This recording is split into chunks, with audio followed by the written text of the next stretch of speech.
आज हम बिल्कुल पंजाबी स्टाइल में सरसों का साग बनाएंगे। ये खाने में बहुत ही स्वादिष्ट होगा और बहुत ही आसानी से बनकर तैयार हो जाएगा। इसे बनाते वक्त हम कुछ बातों का ध्यान रखेंगे जो मैं आपको वीडियो में आगे बताऊंगा। तो चलिए बिना किसी देरी के वीडियो को शुरू करते हैं।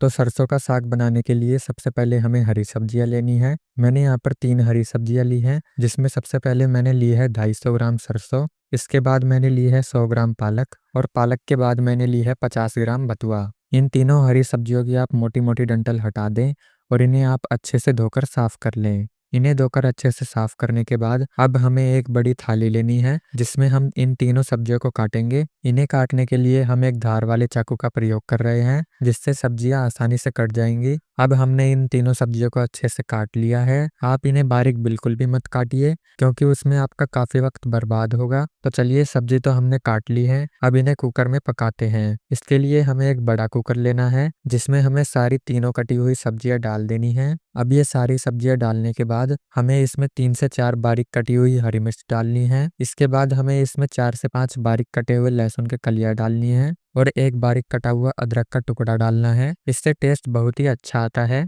और फिर इसमें अपने स्वाद के अनुसार नमक डाल लीजिए। ध्यान रखें कि हरी सब्जियों में नेचुरली नमक होता है, इसलिए नमक अपने हिसाब से ही डालें। अब ये सब चीजें डालने के बाद हमें इसमें पूरा 1 गिलास पानी का डालना है और पानी डालते ही हमें कुकर को ढक्कन से अच्छे से बंद कर देना है और सब्जियों को कुकर में 3 से 4 सीटी आने तक अच्छे से पकाना है। अब एक बार कुकर का ढक्कन हटाकर चेक कर लेते हैं कि हमारी सारी सब्जियां अच्छे से पकी या नहीं। तो हमारी सारी सब्जियां अच्छे से पक चुकी हैं। तो अब इन पकी हुई सब्जियों को हमें एक बड़ी प्लेट में निकाल लेना है और इन्हें थोड़ी देर ठंडा होने के लिए पंखे के नीचे रख देना है। अब सब्जियां अच्छे से ठंडी हो चुकी हैं, तो हम इन्हें एक बड़े जार में ग्राइंड करने के लिए डाल देते हैं। हमें सब्जियों को बारीक नहीं पीसना है, हमें इन्हें दरदरा ही पीसना है। देखिए, एक बार मैं आपको दिखा देता हूँ। तो अब हमने साग को भी अच्छे से पीस लिया है। उसके बाद हमें उसी कुकर में पिसे हुए साग को डाल देना है और जिस जार में हमने साग को पीसा था, उस जार में थोड़ा सा पानी डालकर साग में पानी डाल देना है।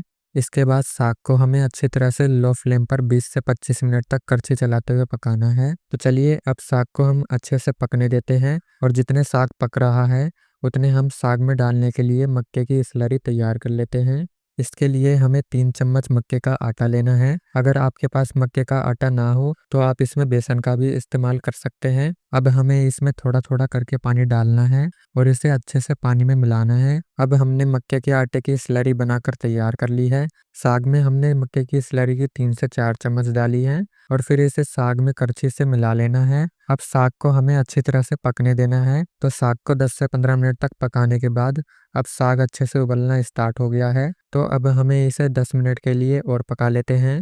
लगभग 20 से 30 मिनट साग को लो फ्लेम पर पकाने के बाद अब साग अच्छे से पककर तैयार हो चुका है। अब हमें गैस की फ्लेम को बिल्कुल बंद कर देना है। इसके बाद हमें साग में छोंकन लगाने के लिए एक कढ़ाई लेनी है, जिसमें हमें 4 चम्मच जितना घी डालना है। फिर घी के गर्म होते ही हमें इसमें 1 टेबल स्पून जितना जीरा डालना है और 1/4 चम्मच जितना हींग पाउडर डालना है। अब इन दोनों चीज़ों को हमें लगभग 15 से 20 सेकंड के लिए अच्छे से भून लेना है। इन दोनों चीज़ों को अच्छे से भूनने के बाद अब हमें इसमें 2 से 3 बारीक कटी हुई लहसुन की कलियां डालनी है। लहसुन को भी हमें लगभग 1 मिनट तक घी में अच्छे से भून लेना है। अब लहसुन को भी हमने अच्छे से भून लिया है। तो अब हम इसमें 2 बारीक कटी हुई प्याज डालेंगे। प्याज को हमें लगभग 1 से 1.5 मिनट के लिए भून लेना है। जब इसका कलर हल्का ब्राउन होने लगे, तब हमें इसमें एक बारीक कटा हुआ अदरक का टुकड़ा डालना है और 3 से 4 बारीक कटी हुई हरी मिर्च डालनी है।